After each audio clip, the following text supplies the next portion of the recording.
Assalamualaikum warahmatullahi wabarakatuh. Perkenalkan nama saya Hardian Wibisono Subarto. Di sini saya akan menjelaskan mengenai angkutan umum. Pertama, apa sih angkutan umum itu? Angkutan umum adalah layanan angkutan penumpang oleh sistem perjalanan kelompok yang tersedia untuk digunakan oleh masyarakat umum. Biasanya dikelola sesuai jadwal, dioperasikan pada rute yang ditetapkan, dan dikenakan biaya untuk perjalanannya. Itu adalah pengertian angkutan umum dari Wikipedia. Saya kutip.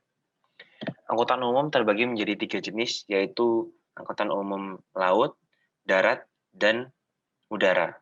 Angkutan umum udara seperti pesawat, contohnya Garuda Air, Lion Air, Batik Air, dan lain-lain. Kemudian yang di laut itu ada kapal, perahu, seperti itu. Kemudian di darat ini terbagi lagi menjadi dua jenis, yaitu angkutan umum dalam trayek dan angkutan umum luar trayek. Apa sih dalam trayek dan luar trayek? Dalam trayek itu adalah angkutan umum yang sudah terjadwal dan rutenya udah ditetapkan juga. Sedangkan angkutan umum yang luar trayek itu angkutan umum yang tidak terjadwal dan rutenya tidak ditetapkan seperti ojek online tadi. Seperti contohnya itu Grab, Gojek seperti itu. Dan kalau contohnya dalam trayek itu seperti Trans Jogja, kalau di Jogja, bus Trans Jogja. Dan contoh lain angkutan umum yang di darat adalah seperti bus, angkutan kota, dan taksi, seperti itu. Selanjutnya, sebenarnya angkutan umum ini sangat berhubungan dengan sosial, budaya, lingkungan, dan ekonomi. Namun saat ini saya akan lebih spesifik membahas mengenai hubungan angkutan umum dengan lingkungan. Hubungan angkutan umum dengan lingkungan. Kita lihat grafik emisi CO2 dari beberapa sektor. Dari tahun 1990 hingga 2050. Dari grafik ini kita lihat sektor yang sangat mendominan adalah road vehicle atau kendaraan bermotor. Kendaraan bermotor kita lihat di sini yang warna biru muda, trade-nya dari tahun 1990 sampai 2050 yang akan datang terus meningkat linear ke atas. Dampak sistem transportasi terhadap lingkungan sangat signifikan, menghabiskan 20% hingga 25% konsumsi energi dan menghabiskan emisi CO dan menghasilkan emisi CO2 terbesar. Akibatnya, emisi gas rumah kaca dari sektor transportasi meningkat tajam jika dibandingkan dengan sektor lain yang menggunakan energi. Transportasi darat juga memberikan kontribusi besar terhadap polusi udara. Padahal dari sidang PBB tahun 2015, kita tahu SDGs.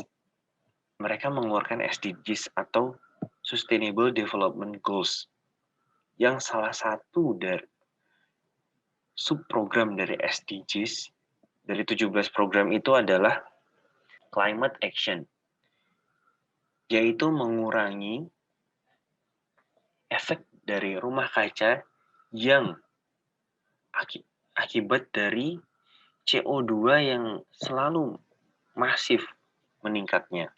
Menyikapi hal berikut, ternyata pemerintah tidak diam saja, khususnya Jawa Tengah.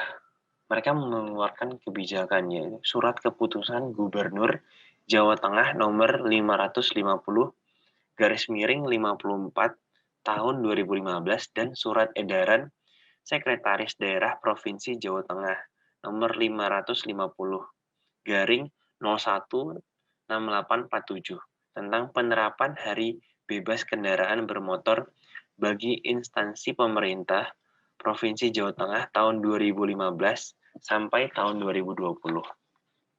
Ya, walaupun implementasinya masih tidak efektif, masih banyak ASN-ASN yang menggunakan kendaraan pribadi mereka. Namun setidaknya mengurangi CO2 yang keluar dari kendaraan-kendaraan pribadi mereka. Tetapi saya mengapresiasi keputusan dari Gubernur Jawa Tengah dan Sekretaris Daerah Provinsi Jawa Tengah. Namun, mengapa surat keputusan ini atau kebijakan ini tidak dilanjutkan sampai terus-menerus? Kenapa hanya tahun 2015 sampai tahun 2020 saja? Menurut saya, jika diteruskan sampai tahun-tahun berikutnya, warga akan mempertimbangkan mungkin menggunakan angkutan umum karena mereka melihat ASN mereka saja menggunakan angkutan umum. Kenapa saya tidak mencobanya? Seperti itu. Mungkin mereka berpikir seperti itu. Dan bahkan bisa jadi Jawa Tengah atau khususnya Semarang, Kota Semarang, mewajibkan warganya juga untuk menggunakan angkutan umum. Dan mereka bisa menjadi pelopor kota yang menggunakan pure angkutan umum sebagai moda transportasinya. Dan mungkin akan ditiru oleh kota-kota lainnya seperti itu juga. Saya sangat mendukung program dan kebijakan dari pemerintahan Gubernur Jawa Tengah ini. Semoga kedepannya program ini terus berlanjut atau akan dilanjutkan seperti itu. Demikian presentasi dari saya. Wabillahi taufiq wal hidayah. Wassalamualaikum warahmatullahi wabarakatuh.